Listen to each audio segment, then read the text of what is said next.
Dios Todopoderoso, venimos a ti, mi Señor, agradecidos. Venimos a estar contigo, Señor, a escuchar lo que tú tienes para nosotros.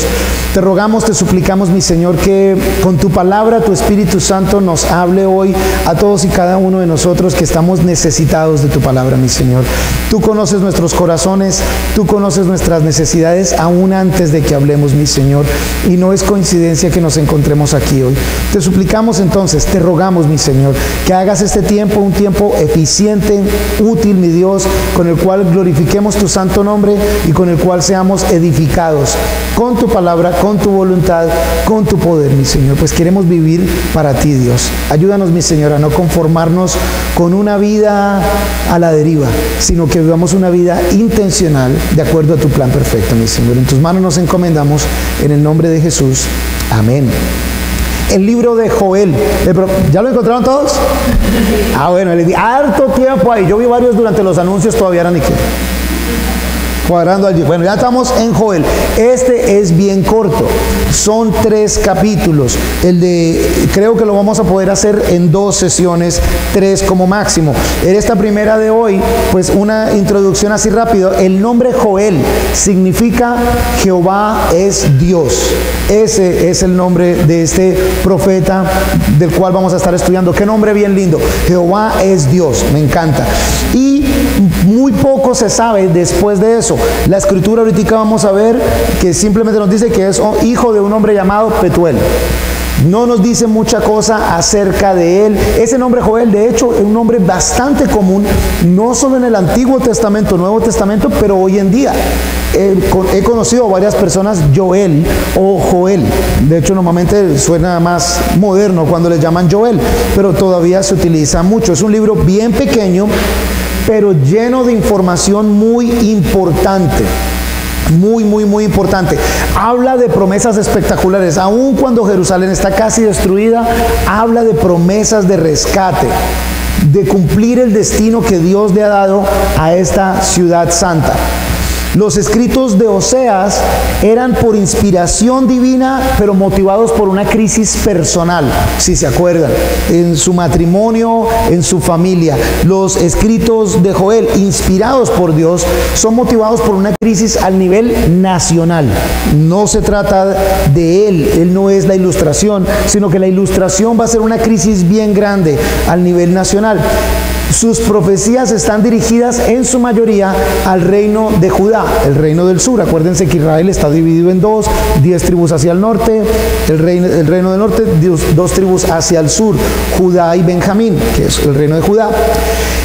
Algunos lo describen como una corta colección de poemas proféticos, que son a la misma vez poderosos, pero también como confusos, que también requieren bastante análisis en detalle. Hay cosas únicas acerca de Joel. Por ejemplo, no nos habla claramente de cuándo fue escrito el libro de Joel, y de hecho la mayoría de estudiosos están hasta divididos si eran los años 800 antes de Cristo o en los años 400 a 500 antes de Cristo, y hay buenos argumentos en ambos, pero lo están deduciendo de los mismos escritos de Joel, de menciones que hace acerca de Jerusalén, del templo y de escritos de otros profetas. Pero yo por lo menos no me atrevo a decir fue escrito alrededor de tal año, porque veo que hay bastante cosa en el aire todavía. Lo que sí es interesante es que él menciona a varios, no por nombre, pero menciona varios de los dichos de varios otros autores bíblicos, como Malaquías, Abdías, el libro de Éxodo, Ezequiel, Sofonías, Nahum, Isaías y Amós. Joel, a diferencia de la mayoría de los otros profetas, no acusa a Israel. ¿Se acuerdan que hemos leído antes en los estudios de miércoles? Tengo pliego de cargos en contra de Israel. Tengo estas acusaciones en contra de Israel. En el caso de Joel, él no menciona ninguna acusación directa del pueblo de Israel. Y esto es algo bien interesante, porque deducimos que Joel no tiene que decir lo malo, no tiene que hablar del pecado, no tiene que hablar de lo que están haciendo, diciendo mal, porque él, como estudioso de otros libros, de otros profetas, de otros hechos, y obviamente espectador de lo que está sucediendo, tiene bien claro lo que está pasando. Y varios estudiosos concuerdan en asumir que ya han oído mucho el pliego de cargos. Ya todo el mundo sabe qué tan mal está el pueblo de Dios para volver a decir las cosas que están mal. Él más bien habla de la crisis y utiliza el decir del día del Señor en un concepto presente y el día del Señor en un concepto futuro. Él asume, y nosotros vamos a asumir también, que el espectador sabe por qué es que se está siendo castigados, por qué es que están mal las cosas. Y bueno, yo me imaginaba que esto era importante para nosotros, porque si llevas viniendo a Calvary por un mes, 2 meses, 3 meses, 1 año, 2, 3, 4, 5 años, me imagino que debes estar informados. Deben estar informados. Una de las cosas que hablamos es de que predicamos la palabra versículo a versículo y los animamos a todos, estudien la palabra. Y tratamos de hacer talleres y oportunidades, estudien la palabra. Ustedes mismos, analícenla. No traguen entero. Estudien bien en detalle. Entonces asume uno, están informados. Nuestra tendencia como humanos es a estar informados. Lo que pasa es que depende en qué nos interesa. En eso estamos informados. Por ejemplo, ¿quién aquí está informado acerca del campeonato de equitación que está sucediendo ahorita mismo en Buenos Aires? ¿Qué es equitación, Santiago? Empecemos por ahí. Pero y si dijéramos, ay, ¿quién está informado acerca del torneo de Wimbledon que está pasando en Inglaterra y que acaba de empezar? ¿Algún? Ay, en ese sí yo. Tú también, bueno, yo de ese estoy bien informado. Pregunten nomás cómo fue las primeras 3 fechas, yo les digo cómo va Roger Federer y cómo van otros, más o menos. Pero si dijéramos, ¿quién está informado de las últimas noticias del Mundial?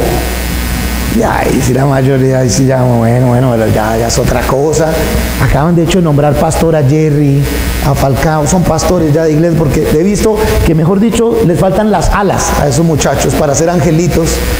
Y todos los otros jugadores de los otros equipos son demonios, vestidos de uniforme de otro, pero mejor dicho son, porque es que los de nosotros sí son cristianos. Y los de los otros equipos que allá no hay cristianos, también hay unos. Pero no, por allá me dijeron, no vas a decir nada del Mundial ni vas a empezar a echar vainas del partido. Está bien. El punto es, ¿qué tan informado estás? ¿Qué tan preparado estás acerca del plan de Dios? Ese es tal vez ese primer punto con el que quiero que empecemos. ¿Qué tan informado, qué tan preparado estás acerca de lo que está pasando? ¿Saben? A algunas personas les ha gustado el estudio escatológico que estamos haciendo el fin de semana. Dicen, ¡hey, qué interesante esto! ¡Qué bacano, qué rico! Pero también hay otro grupo que dice, ¡ay! ¿Y eso a mí? ¿Para qué? No por mal, pero es decir, yo sé que yo voy para el cielo de todas maneras. Entonces todos esos detalles la verdad no me importan tanto. Y la realidad es que necesitamos estar informados. El Señor en toda su palabra nos dice que estemos informados y entendiendo por qué pasan las cosas que pasan. Es demasiado importante verlo, es demasiado importante tenerlo claro. ¿Saben? Si este es el primer punto, ¿tú a qué le dedicas tiempo? Todos le dedicamos hoy en día tiempo a las redes sociales, o la mayoría. Algunos dedicamos tiempo a las redes sociales por trabajo, por nuestras actividades, a veces por ver cómo está la familia, amigos, a veces por distraernos. Hay los que le dedican tiempo a ver los noticieros, a escuchar las noticias en el carro.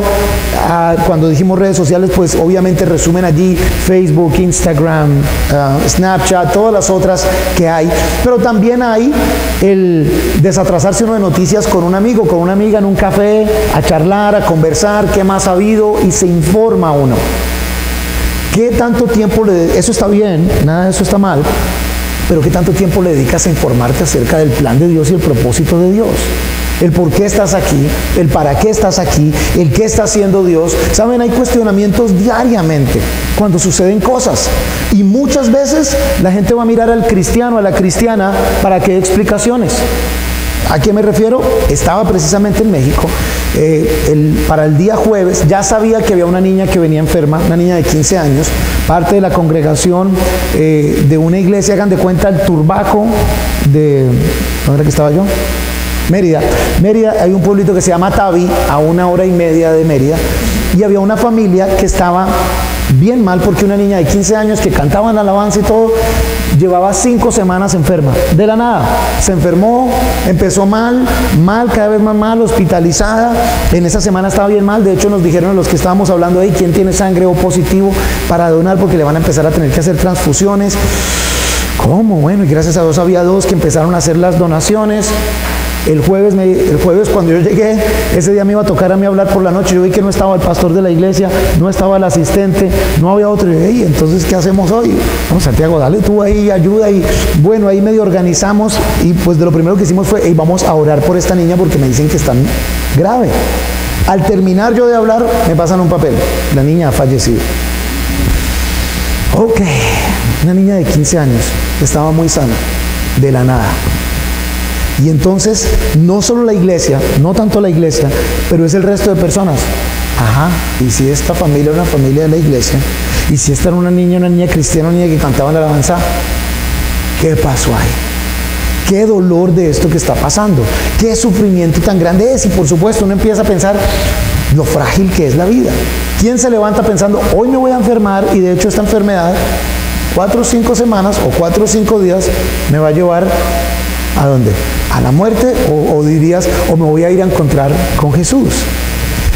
Pero inmediatamente empiezan, y las respuestas, ¿qué explicación doy?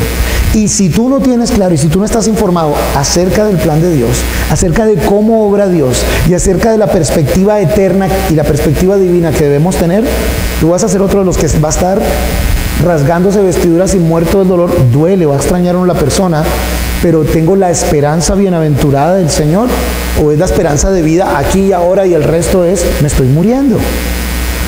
A la misma vez veía un caso de una persona que habían asesinado, y uno de sus familiares decía, mi hermano era nuestro faro de luz, era nuestra fuente de esperanza, era nuestra fuerza, era la raíz, la razón de ser de nuestra familia. Este man está describiendo a Jesucristo, no al hermano. Pero hay veces desde la perspectiva humana podemos bajarnos allá. Pero ¿y si somos cristianos y seguimos a Jesucristo? ¿Está bien que nos quedemos acá, o sabemos que tenemos algo por lo cual debemos anhelar y esperar llegar pronto? Pero mientras estemos acá debemos ser esa fuente de esperanza, ese alivio, ese refresco, esa ayuda para familias como esta, que ahora están pasando por un momento difícil y van a seguirlo pasando por un tiempo. Y ayudar desde muchas cosas. Ellos eran una familia de bajos recursos. ¿Cómo les ayudamos a los gastos del hospital? ¿Cómo les ayudamos al velorio, al entierro? ¿Cómo les ayudamos para los días que vienen? Pero también cómo les ayudamos con amor, con cariño, y espiritualmente cómo nos preparamos para eso. Como iglesia, la iglesia de Jesucristo debe estar preparada no para ser unos angelitos tocando arpas, pero para ser agentes de cambio mientras estemos acá, porque tenemos esa esperanza bienaventurada y anhelamos estar allá pronto. Entonces, por eso la gran importancia de estar bien informados. Por eso estamos estudiando escatología en los fines de semana. No es para sonar como estudiosos, profesionales, qué educados y qué formación, sino para que nuestra vida sea transformada. Pon en orden tus intereses de vida. ¿A qué le dedicas tiempo? ¿En qué inviertes tu tiempo, tus recursos, tus talentos, tus dones? Y asegúrate que dentro de eso, la obra de Dios y el plan de Dios estén de número 1. Puedes hacer muchas otras cosas, pero que esté Dios de número 1. Este libro de Joel está dividido en 2 grandes secciones primordialmente. Tal pudiéramos decir que 2, y la segunda también a su vez tiene 2 secciones. Pero 2 secciones en general. La primera habla acerca del presente histórico en ese momento. Y vamos a leer en un momento que se trata de una plaga de langostas. Desde el capítulo 1, versículo 1, hasta el capítulo 2, versículo 27, vamos a estar tratando más que todo eso. Y la segunda parte es un mensaje para el futuro acerca del día del Señor. Sin embargo, Joel hace un paralelo, habla del día del Señor que están viviendo ellos ahí como Israel, y luego como que viene el día del Señor, el grande, que es desde el capítulo 2, versículo 28 hasta el final del capítulo 3. Y nos mandamos ahora sí a leer. Vamos a leer todo el capítulo 1 y luego lo vamos a desmenuzar un poquitico. Joel capítulo 1 en la Reina Valera actualizada al 2015. La palabra del Señor que vino a Joel, hijo de Petuel. Escuchen esto, ancianos, y presten atención todos los habitantes de la tierra. ¿Ha sucedido algo semejante en sus días o en los de sus padres? Contarán de esto a los hijos de ustedes, y ellos a sus hijos, y sus hijos a la otra generación. Lo que dejó la oruga lo comió la langosta, y lo que dejó la langosta lo comió el pulgón, y lo que dejó el pulgón lo comió el saltón. Despierten, borrachos, y lloren. Giman todos los que beben vino, porque el mosto es quitado de su boca, porque un pueblo ha subido a mi tierra, fuerte y sin número. Sus dientes son como dientes de león, y sus muelas son de leona. Ha convertido mi vid en desolación y mi higuera en tronco. La ha desnudado por completo y la ha derribado. Sus ramas han quedado blancas. Suspira tú como una joven ceñida de cilicio a causa del marido de su juventud. Han sido eliminadas de la casa del Señor la ofrenda vegetal y la libación. Los sacerdotes que sirven al Señor están de duelo. El campo es devastado y la tierra se enluta, porque el trigo es destruido. Se seca el mosto y se agota el aceite. Constérnense, oh labradores, giman, oh viñadores, por el trigo y la cebada, porque se ha perdido la cosecha del campo, se seca la vid, se echa a perder la higuera, también el granado, la palmera y el manzano. Se han secado todos los árboles del campo, por lo cual se ha desvanecido la alegría de los hijos del hombre. Cíñanse y hagan duelo, oh sacerdotes. Giman, oh servidores del altar. Vengan, duerman sobre cilicio, oh servidores de mi Dios. Porque la ofrenda vegetal y líquida han sido quitadas de la casa de su Dios. Pregonen ayuno, convoquen a una asamblea, reúnan a los ancianos y a todos los habitantes del país en la casa del Señor su Dios e invoquen al Señor. Ay, por aquel día, porque cercano está el día del Señor. Vendrá como destrucción de parte del Todopoderoso. ¿No ha sido arrancado el sustento de delante de nuestros ojos, la alegría y el júbilo de la casa de nuestro Dios? Del todo se han secado los higos, sus eras están arruinadas. Han sido desolados los depósitos y destruidos los graneros por haberse acabado el grano. Cómo gimen los animales, cuán aturdidos andan los hatos de bueyes porque no hay pastos para ellos. También están sufriendo los rebaños de ovejas. A ti, oh Señor, clamaré, porque el fuego ha consumido los pastizales y la llama ha abrasado a todos los árboles del campo. También los animales del campo jadean detrás de ti, porque se han secado los arroyos de agua y el fuego ha devorado los pastizales.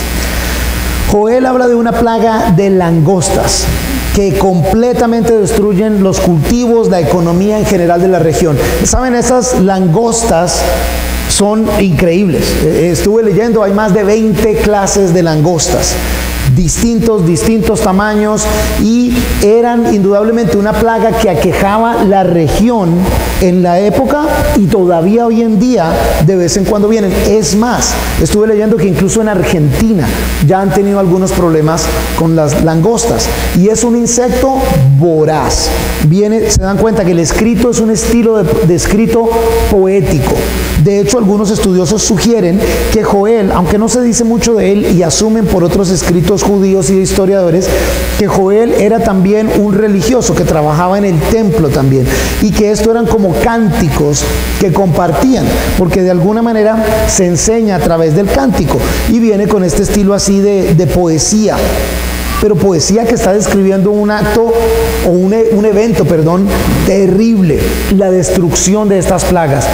Si ustedes entran a internet, hay hasta videos de la nube de langostas que hay y de cómo pasan por una región y devoran y destruyen de una manera increíble.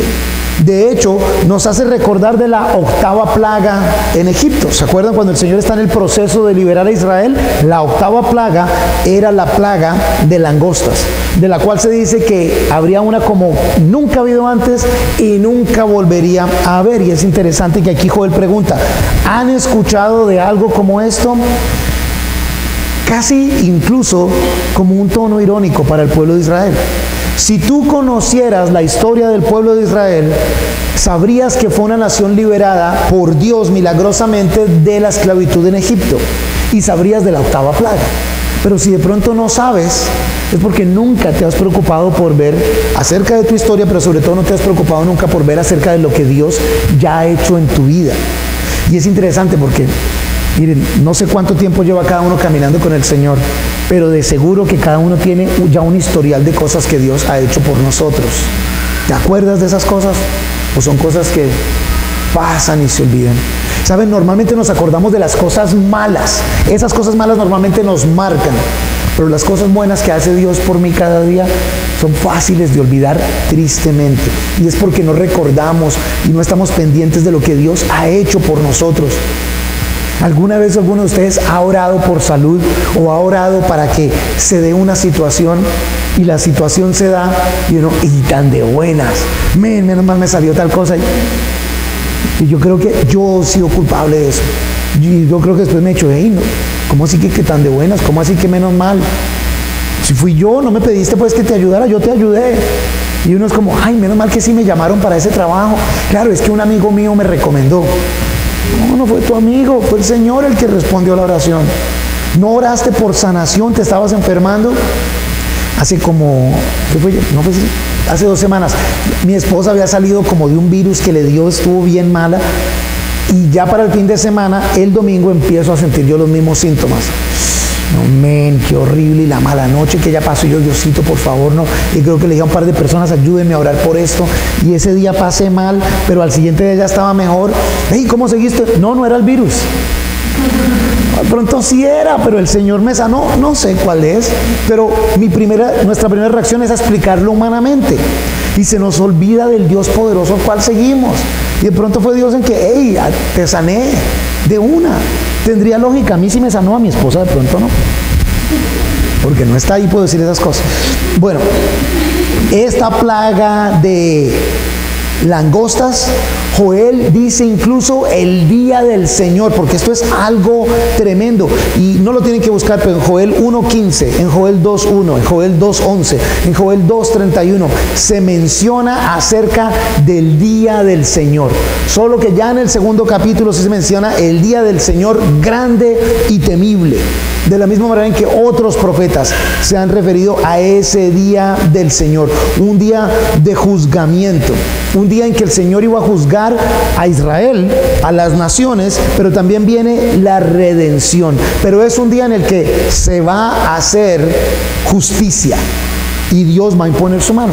¿Saben? Ese día del Señor a una escala distinta era como cuando la mamá le decía a uno, y lo he mencionado antes, y le decía a uno, mire, ayúdeme con tal cosa, vaya, no haga tal cosa, haga esto, espere que llegue su papá. Ese era el día del Señor, porque ya cuando iba a llegar uno ya, no, tengo que hacerlo antes de que llegue. Espere que llegue su papá y verá, espere si verá. Ese era ese llamado a no más desorden, ya hay que obedecer, ya va a llegar. Y si uno tenía idea cómo era el horario del papá, ahí sí que con mayor razón yo me iba listando por si acaso llegaba. O si oía uno, en el caso de mi papá, oía uno la puerta del garaje, ¿qué era lo que había que recoger, mamá? ¿Qué era lo que...? Porque se llegó la hora y hay veces, en algunos casos, se me hizo tarde para eso. Y me tocó experimentar el día del Señor a esa escala. Aquí Joel nos está diciendo, ojo, el día del Señor. Como les dije, no está acusando de ningún pecado en específico. Se supone que cada uno de nosotros reconozca nuestro pecado, nos arrepintamos y cambiemos de dirección. Esto es lo que enseñaba Juan el Bautista. Es el gran mensaje del Nuevo Testamento, pero también en el Antiguo Testamento todos estos profetas hablaban de arrepentimiento.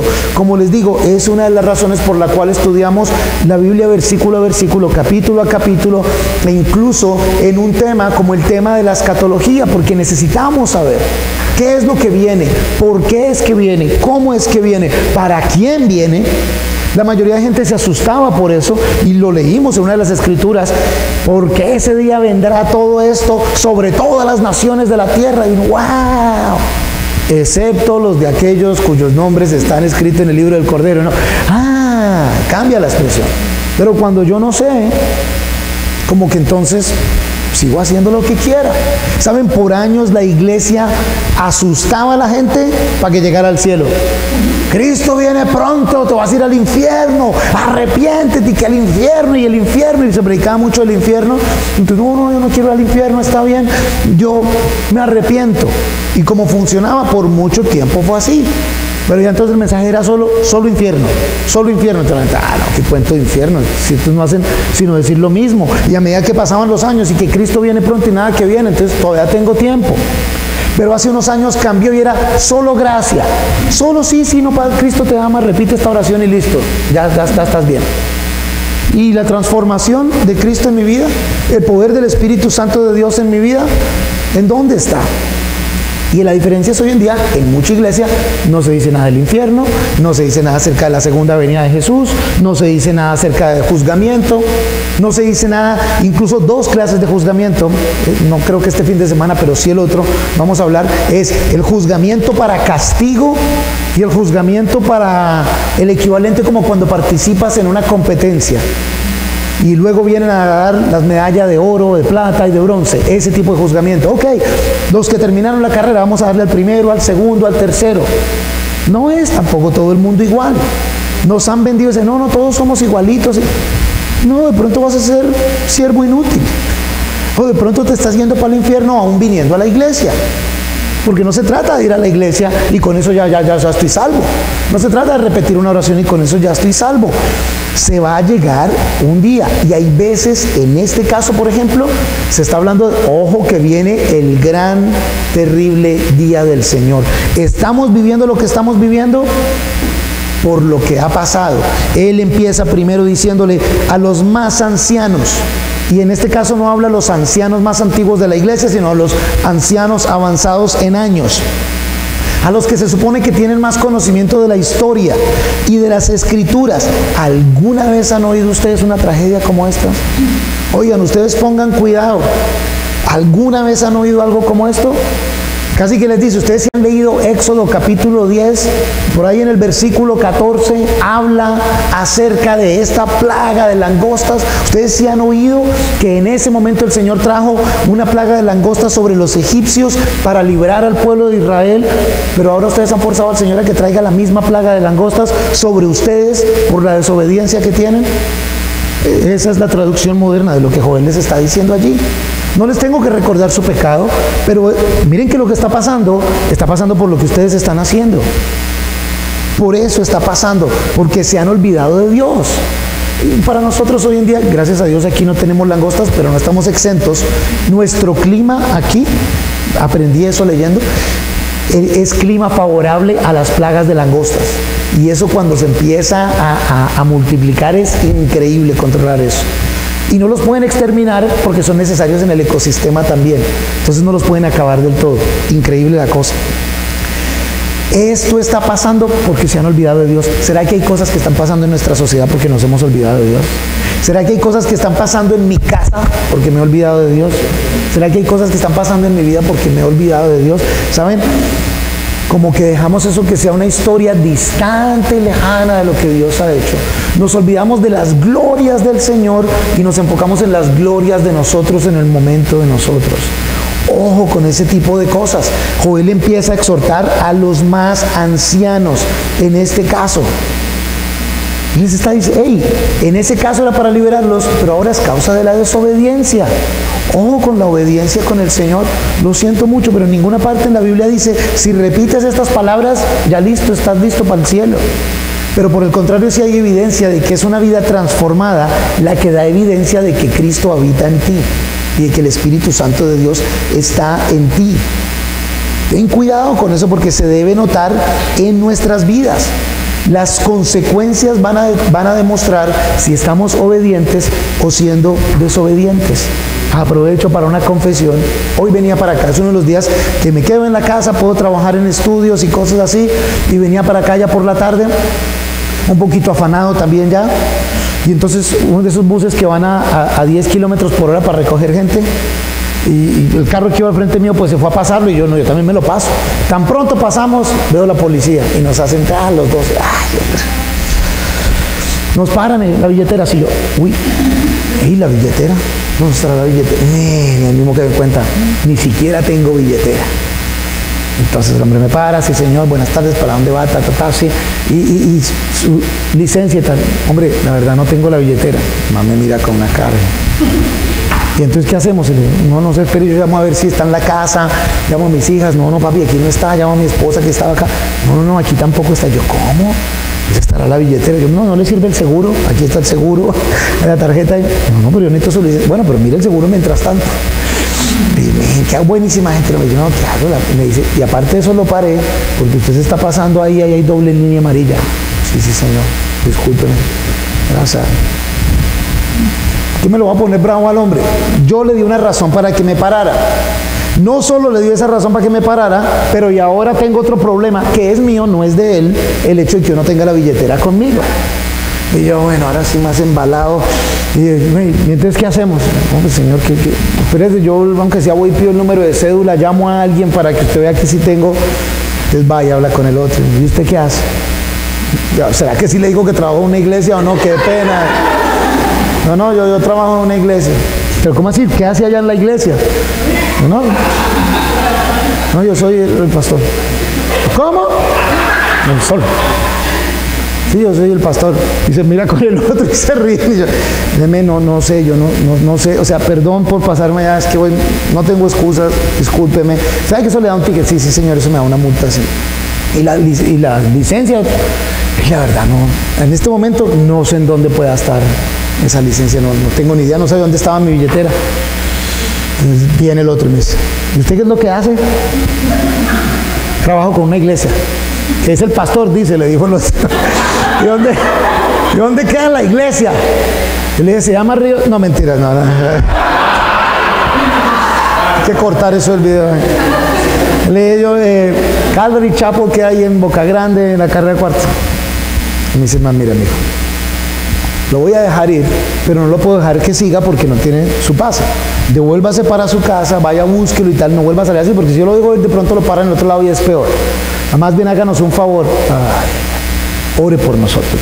Ore por nosotros, por favor, ténganos en sus oraciones. ¿Y qué tal? Y le dije, claro que sí, créame, le dije yo, créame, no por echarle el cuento, aprecio mucho a la Policía Nacional, porque no era tránsito, era la Policía Vial. Aprecio a la Policía Nacional, les doy muchas gracias a ustedes, muchachos, y ya me devolví. Luego le tocó a Paula ir a recogerme, ya encontré la billetera. Se me había caído aquí por cambiarme de pantalón, se me había caído el bolsillo y estaba aquí en la iglesia, gracias a Dios la encontré. Pero pude, ¿y para qué les conté esto? Ya no me acuerdo. No, mentiras. La obediencia. La obediencia. Digo, ¿por qué me voy a poner bravo con él? Si yo fui el que la embarré, si yo fui el que... Dos cosas hice mal. Causé que me parara. No solo eso, es mi problema. Si yo no estoy preparado, yo no me puedo poner bravo con él. Estoy a la merced de la autoridad, de lo que él diga que debo hacer. Y mi primera reacción cuando lo vi que hizo así, y que tal, este man me hace llegar tarde ahora, tal, y luego caí en cuenta, doble línea, miren, ¿qué tanto caemos en cuenta de lo mal que estamos haciendo con el Señor? A veces pasan cosas en nuestras vidas y lo culpamos en alguien más, o hacemos excusas en vez de decir, hey Diosito, gracias porque tú estás haciendo algo en mi vida, estás cambiando. Pero ¿saben qué era lo mejor? En el carro en que venía, ya cuando me devolví, llegué a la casa, yo sí había oído un ruido. Cuando voy llegando a la casa de regreso, escucho otra vez el ruido. El amortiguador se rompió y estaba sobre la rueda. ¿Quién sabe cuánto más me hubiera dado el amortiguador ya roto sobre la rueda? No lo pude manejar más. Ay, Diosito, ¿será que si se cae eso sobre, me puede hacer explotar la rueda? Si se me explota la rueda delantera, quién sabe qué más hubiera pasado allí. Hey Dios, gracias. De pronto con mi imprudencia sí fue el adelantar el carro, de la billetera fue un hecho fortuito, pero Diosito, ¿será que me estabas protegiendo más bien de lo que estaba sucediendo aquí? Hey Dios, gracias. Y gracias. Cuando llegué a mis hijas me dijeron, papi, ¿cuánto te pidieron? Y no me pidieron nada. Obviamente no les iba a dar nada tampoco. Pero eso sí les voy a decir, cuando ya venía de regreso, le dije a mi esposa, vamos a comprarles unas agüitas a este muchacho, vamos a comprarle un rosconcito, vamos a llevar unas cositas, paramos, cuando me bajé yo, estaban así serios, me bajé yo y me vieron con el agua y los roscones, en la cara de esos muchachos, uy, gracias porque hace calor, me dijeron, hace calor, gracias, ¿encontró su billetera? No la he encontrado, bueno, cuidado, no sé qué tal. Eso es otra cosa, ellos no me pidieron nada y yo quería demostrarles agradecimiento también, sí, a ellos. Es importante que tengamos cuidado de las consecuencias de nuestra desobediencia. La desobediencia trae malas consecuencias y la obediencia trae buenas cosas que Dios trae en nuestras vidas. Pero fíjense que luego en el versículo 3 dice, lo instruirán, se lo contarán a sus hijos y a los hijos de los hijos y a otras generaciones. Igual que en el Éxodo, el Señor le instruye a Moisés y Moisés a los demás, esto cuéntenselo a sus hijos. Y hay un poco de detalle, se lo amarran en un dedito, viene una caja, se ponen en una cajita y se lo ponen aquí en la cabeza, lo repiten. Y hay dichos que hasta el día de hoy la nación de Israel repite, enséñenlo a sus hijos. Esto que estamos viviendo, esta es la razón, es duro, pero es por nuestra desobediencia. Explíquenselo a sus hijos para que ellos no cometan el mismo error. Y yo les pregunto, o nos pregunto, ¿qué tal trabajo estamos haciendo con la educación espiritual de nuestros hijos y de los jóvenes en nuestra ciudad, a nuestro alrededor? ¿Saben? Tal vez la generación mía y de pronto un par de generaciones arriba y un par de generaciones abajo, siempre nos enseñaron mucho, la mayoría de nosotros, estudie, mire, prepárese. Si no estudia, el que no estudia no es nadie. Y hoy en día lo vemos. Para trabajar vendiendo la lotería toca tener un posgrado, ojalá en el exterior, y 10 años de experiencia. Para todo le pide. Antes era ser bachiller. No soy bachiller. Hoy en día ni el bachiller, ni el título, ni el posgrado. Ya toca ir teniendo un doctorado, una especialización en otro lado para poder empacar bolsas en Carulla. Y le decían a uno, estudie, prepárese. Y realmente se cambió. La mayoría de la gente hoy en día estudia. Es más, ya estudia también tanta gente que honestamente en Estados Unidos, por ejemplo, hay un gran cambio de hacer carreras de 4 y 5 años a hacer carreras técnicas de 2 años. Porque estos manes se tiran 5 años, se pegan una endeudada así de grande y salen y no saben trabajar. En cambio el técnico lo preparamos en 2, llega a trabajar de una vez y nos es más útil. Cambios que vienen hacia adelante. Pero el punto es, ¿qué tal lo estamos haciendo? A nuestros hijos les enseñamos a estudiar, les exigimos que estudien, les proveemos para que estudien y todo eso está muy bien. Por favor, sigámoslo haciendo. Pero hacemos lo mismo acerca de estudiar la palabra de Dios, acerca de conocer a Dios, acerca de que entiendan. Ey, es más, muchos padres, no, pero yo creo que voy a decir a mi hijo que él crezca y él decida qué es lo que quiere creer.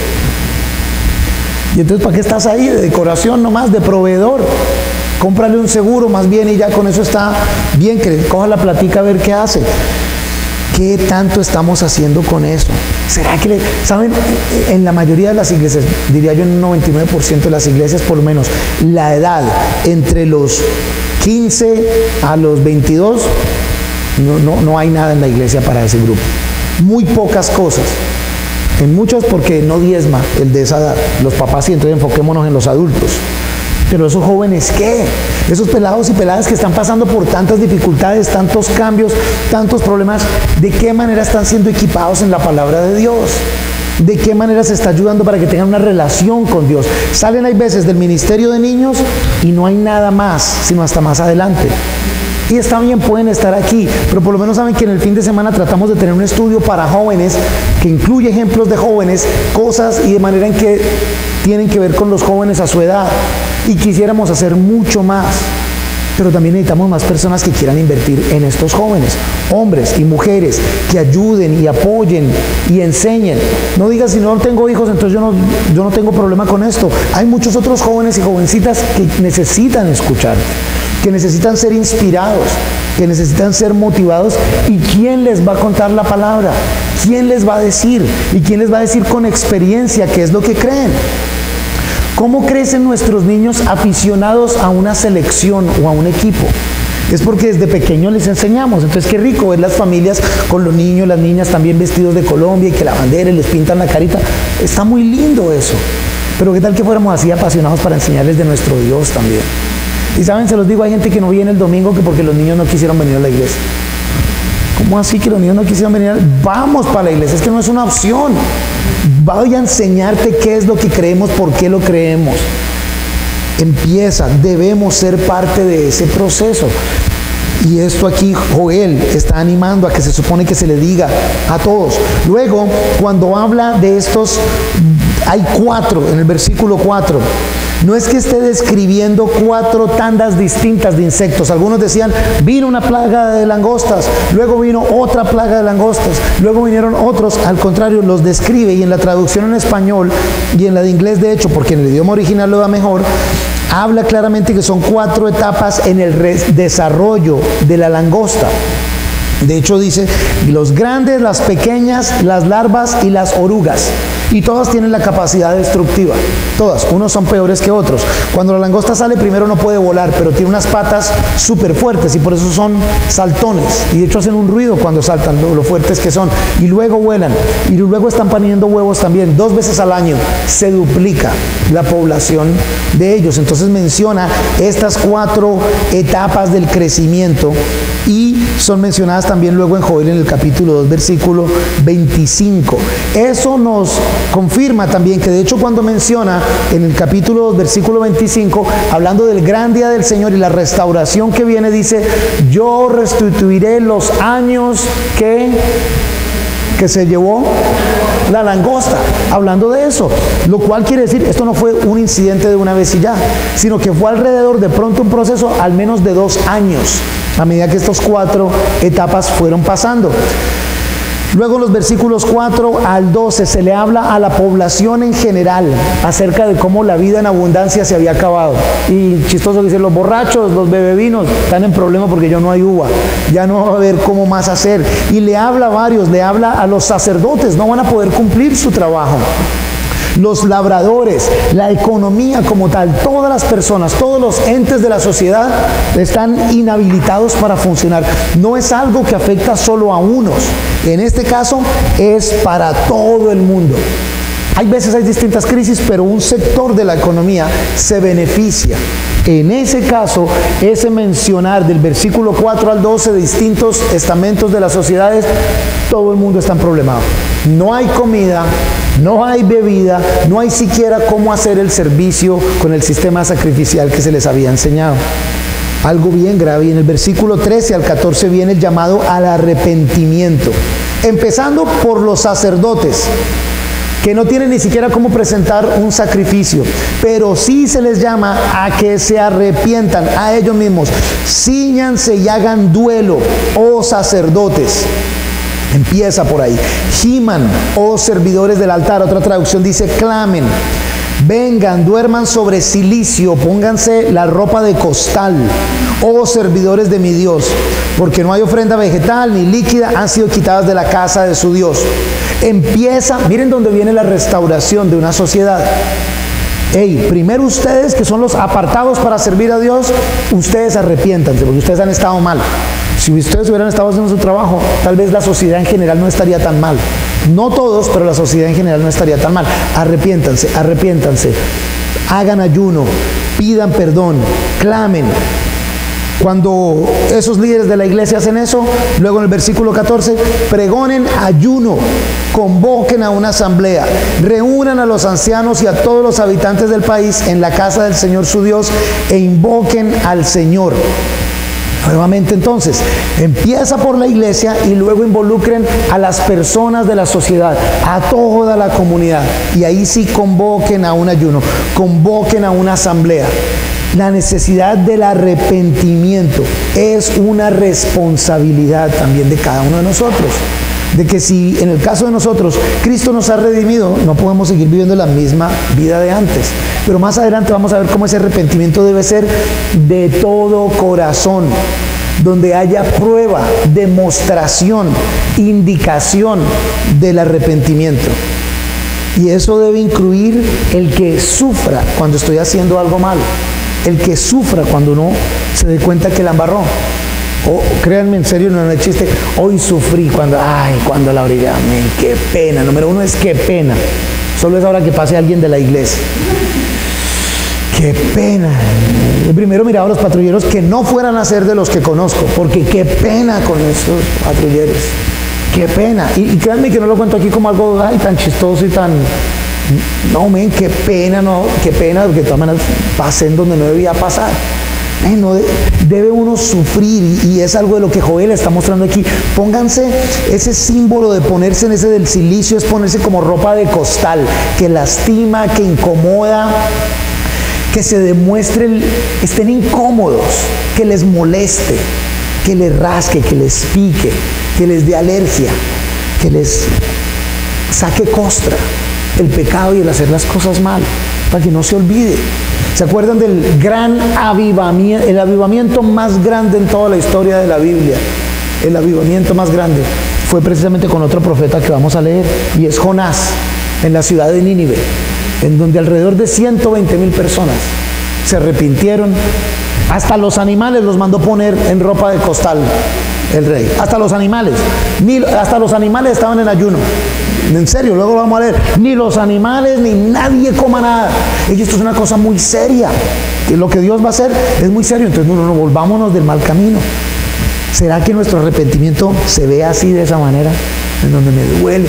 No vamos a poder vivir una vida perfecta, pero no vamos a hacer un estilo de vida del pecado. Pero que cuando caigamos nos duela, nos cause escozor, incomodidad, vergüenza, molestia. Mi amor, me la embarré y perdóname, discúlpame, ya fallé, no quiero hacer esto, Señor, ayúdame. Y tomo acciones para no volver a caer en lo mismo. De eso es lo que Joel está hablando aquí con la gente y nos anima a nosotros también a que realmente demostremos ese arrepentimiento. Pero empezó con los religiosos, y entonces viene otra de esas preguntas para ustedes. Siempre, o no preguntas, sino es un enunciado. Debes cuestionarte si se está enseñando y aplicando la palabra de Dios en tu iglesia. Siempre, donde sea que estés. Debes cuestionarte si se está estudiando la palabra, si se está yendo en contexto. Pon cuidado. Porque muchas de las personas que han venido aquí en los años dicen, hombre, yo iba a tal iglesia por tantos años y allá me enseñaban la palabra, sí, allá enseñaban la palabra, pero ahora me doy cuenta que no me estaban enseñando la palabra. Bueno, mantente alerta a que aquí también no se vaya a cambiar eso. Y aquí se está enseñando la palabra como debe ser en el contexto que es. Y que se esté dando la aplicación correcta, la interpretación correcta y la aplicación correcta. Y la aplicación la tienes tú, porque va en la vida de cada uno de nosotros. De nada sirve si la estudias correcta, si se te interpreta correcta, pero no la aplicas en tu vida. De nada sirve. Tiene que ser todo, estudiarla, interpretarla y aplicarla correctamente. Asegúrate de que siempre se esté haciendo. Cuando haya alguna duda, se los he dicho, después del servicio o en lo que sea, siempre estoy disponible para cualquier pregunta que tenga que ver sobre todo con la enseñanza, con la palabra de Dios. Yo no me la sé todas, yo la tengo que estudiar más que ustedes. Es la única diferencia. Pero sí podemos buscar las respuestas juntos. Entonces, anímense a ustedes también a estar ahí, asegúrense de que eso siempre esté pasando. Luego en el versículo 15 viene nuevamente acerca la alarma del día del Señor. Solo que los judíos estaban acostumbrados a escuchar acerca del día del Señor como el día que el Señor iba a venir e iba a hacer justicia para Israel. Pero ahora se les ha venido el día del Señor, el Señor trayendo justicia sobre Israel por su desobediencia. Ojo que hay veces no pensemos, eso le pasa a los pecadores, a los que no creen, pero ¿y a mí? Ay, a mí, si estoy en desobediencia, también me va a caer el guante, también me va a caer lo que está mal. Ojo con lo que estoy diciendo, ojo con lo que me están enseñando y ojo con yo no pensar que yo tengo toda la verdad absoluta. La verdad absoluta solo la tiene Dios y por eso es la palabra de Dios la que debe determinar qué creo, qué no creo, qué dirección tomar o no. ¿Cómo estoy de tiempo? Sí, aprovecho. No se van a poner bravos conmigo. Jerry Mina, qué buen muchacho, qué lindo muchacho, qué cabeceador tan tremendo que es ese muchacho. Buen muchacho que se ve que ama al Señor y que quiere servir al Señor. Vamos a estar ahí bien de acuerdo, ¿sí o no? Ahí nadie se pone bravo conmigo. Pero entonces muchos pusieron el video de cuando llegó, no sabía que lo habían contratado al Barcelona y que llegó y hacen esa presentación allá en la cancha. Ay, tan bello Jerry, miren cómo se quitó los zapatos y pisó descalzo la grama. Y entonces, y luego cuando le preguntaron, y dijo Jerry, muy lindo en serio, sí, la Biblia dice, el Señor dice y promete que todo terreno o tierra que pises con la planta de tus pies te la daré y yo quiero que me vaya bien acá, entonces para eso. Pobrecito. Eso no es para Jerry ni es para ninguno de ustedes. Eso fue para el pueblo de Israel en ese momento de la nación de Israel y hasta cuando la nación de Israel conquistó la tierra prometida. Ya pasó. Pero va a una iglesia, seguro le están enseñando la palabra, pero no se la están enseñando bien. Entonces, ¿saben qué pasa? Ustedes no pasa tanto nada. Ustedes también no hay problema. Es el que no conoce de Cristo. Mira, loco este. Dios lo ampare y lo proteja, que no le vaya bien en el Barcelona. Entonces, ¿qué van a tener otros países?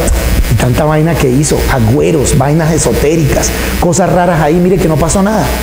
Eso no es automático, porque si no, si eso fuera automático, yo iría y me pararía ya sobre la cancha del Barcelona y jugaría como Jerry Mina. A mí el Señor no me equipó como a Jerry. Además me lleva como 1 metro de altura nomás. Pero eso no es automático así. Pero entonces a veces lo dicen en la iglesia, sí, repite tal cosa o haz tal cosa y te lo daré. No, todavía hasta este día hay gente que hace eso. Yo me acuerdo cuando empezamos, estamos buscando sitios, llegamos a este sitio, a este local, quitémonos los zapatos y pisemos para que el Señor nos lo dé. Bueno, no vamos a quitar los zapatos de nada, eso no es así. Pero entonces eso se vuelve para el que no cree, el que no conoce al Señor, algo raro. Y nos volvemos esotéricos, llenos de agüeros dentro de la palabra de Dios. Por eso es importante que sepas qué es lo que se está hablando. Y créanme, a mí me encanta si, no en este momento, pero después de servicio o entre semana, alguien me dice, oye, vení, explícame esto nuevamente, no estoy de acuerdo, o qué es lo que estamos viendo aquí. Qué rico poder debatir y qué rico poder ver la palabra de Dios. Pero cuidado de que no nos refundamos por ahí, por precisamente no estarla estudiando de la manera correcta. Versículos 16 al 20 nos dice que la destrucción es casi total, que aparte de eso de las langostas se ha sumado una sequedad y se han sumado incendios. ¿Saben? El tema de los incendios obviamente es común cuando hay sequedad, y aprendí que en esa época e incluso en la historia reciente, una de las cosas que los locales, los nativos, tratan de hacer para contrarrestar las langostas es organizar fuegos con el deseo de que el humo espante a la langosta, que las llamas maten algunas de las langostas, pero en una zona en donde está todo reseco, donde no hay casi agua, se les iba la mano y se prendían incendios también. Se juntan sequedad, incendio y langostas. Una crisis absoluta en esta sección, en este momento de la historia de Israel. Hay veces pensamos que las crisis o las destrucciones o los sufrimientos vienen y simplemente es porque Dios se olvidó de nosotros.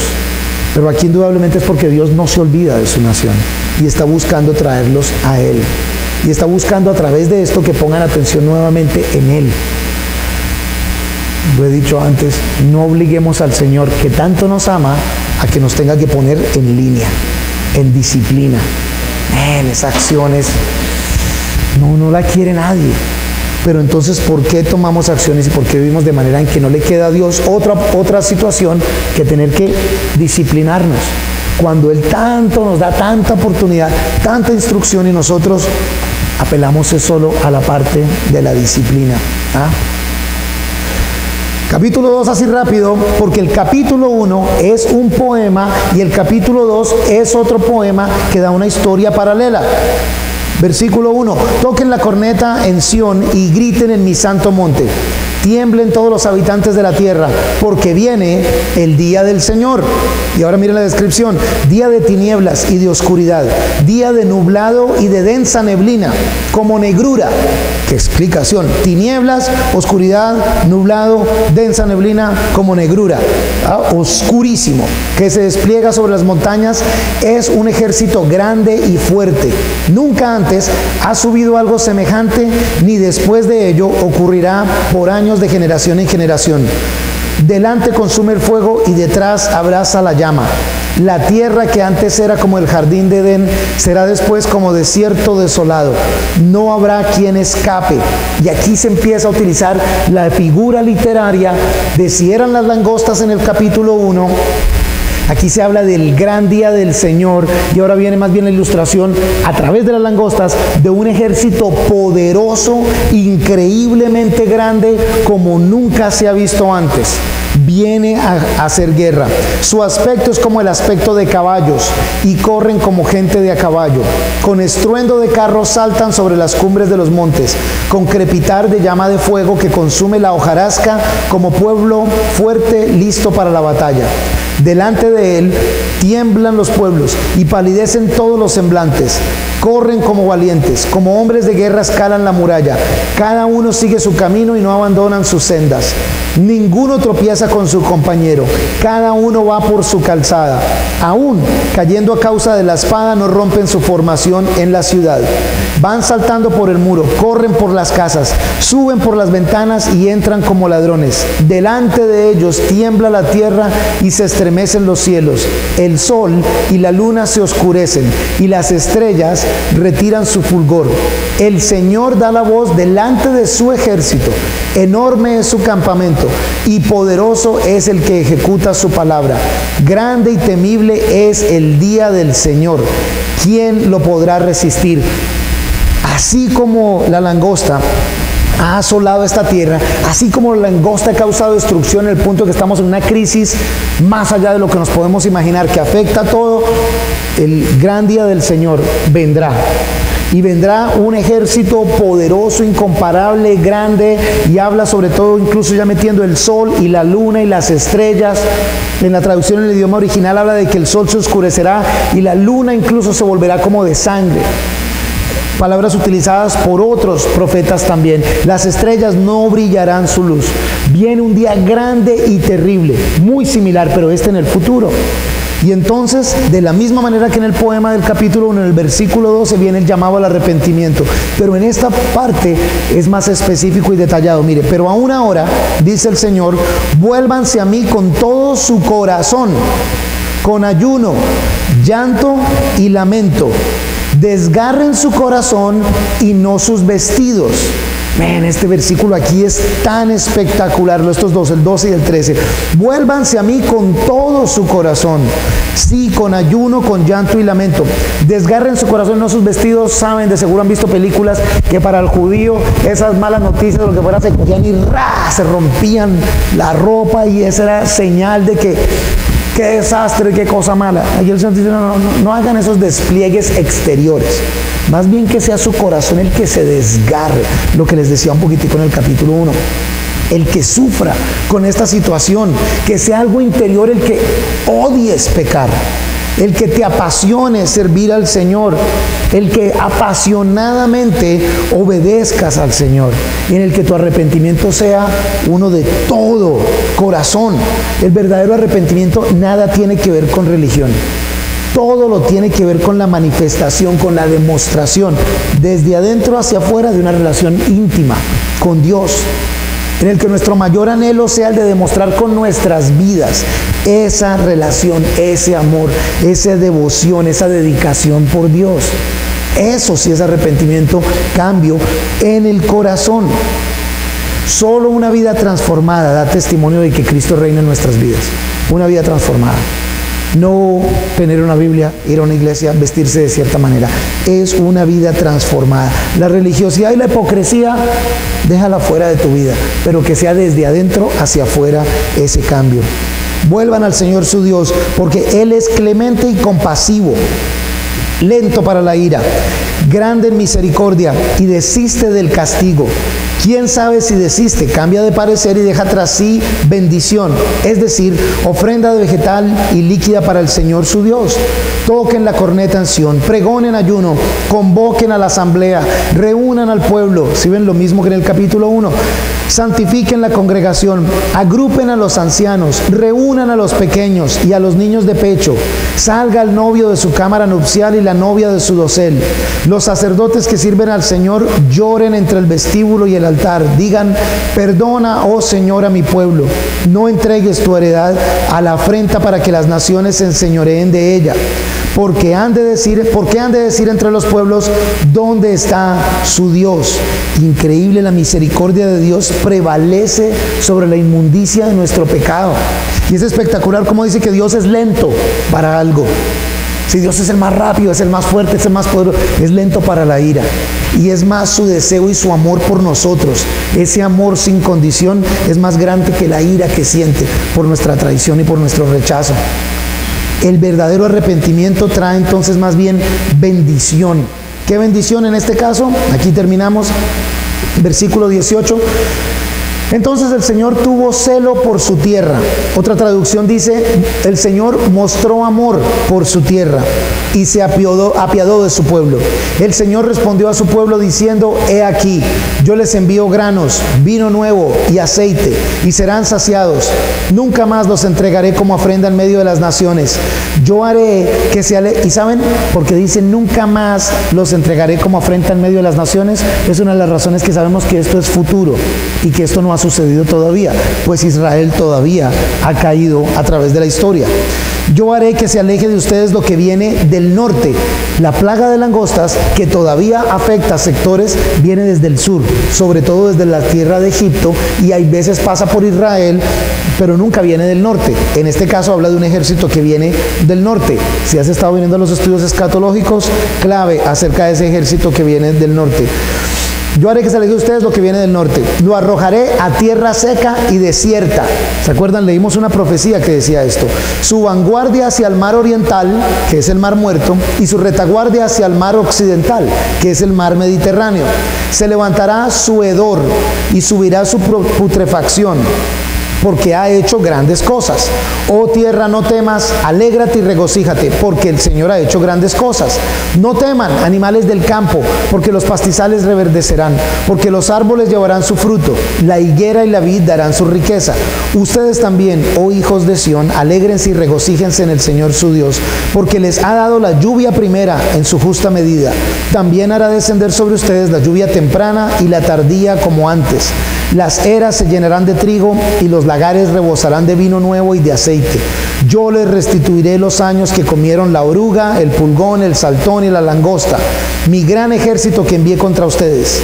Comerán hasta saciarse y alabarán el nombre del Señor su Dios, quien ha hecho maravillas con ustedes. Y nunca más será avergonzado mi pueblo. Así sabrán que estoy en medio de Israel, que yo soy el Señor su Dios y que no hay otro. Y nunca más será avergonzado mi pueblo. Nunca más. Esto es obviamente un hecho hacia el futuro. Algo que está por venir. Y de hecho, aquí ahora sí terminamos, solo en el versículo 2 de Joel dice, reuniré, del capítulo 3, reuniré a todas las naciones y las haré descender al valle de Josafat, que también es mencionado en Isaías 66, Jeremías 25. Allí entraré en juicio contra ellas a causa de mi pueblo, de Israel, mi heredad, al cual esparcieron entre las naciones y luego se repartieron mi tierra. En otras palabras, Joel hace ese comparativo en el capítulo 1 con el capítulo 2, la consecuencia del pecado y la desobediencia, lo que va a pasar en el futuro va a acarrear consecuencias a Israel, pero también a todas las naciones. Y el capítulo 3, el final del capítulo 2 y el del capítulo 3, espectacular.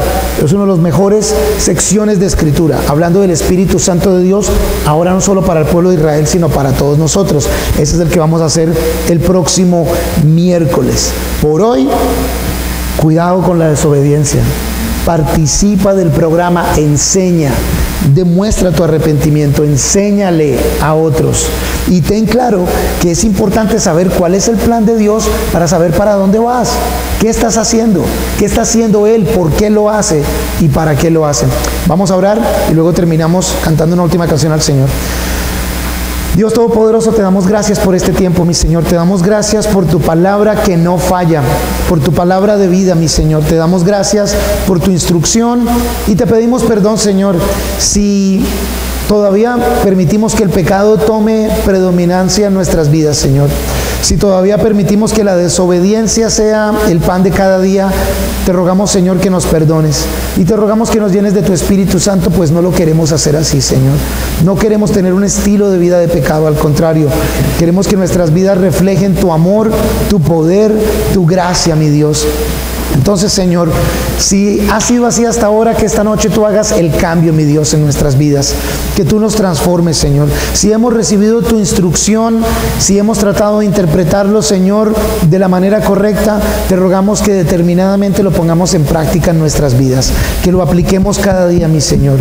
Y que encuentres en nosotros esos faros de luz que tú llenas de luz, mi Señor. Para que otros te vean a ti, Señor. Para que otros que están perdidos te encuentren, Señor. Y para que nosotros, que dependemos de ti para todo, mi Señor, estemos siempre, Señor, en unidad contigo. En tus manos nos encomendamos, Dios, y te rogamos, glorifícate en nuestras vidas, Señor. Haz lo que quieras hacer, Dios, y guíanos, por favor, Señor. Te adoramos y exaltamos tu santo nombre.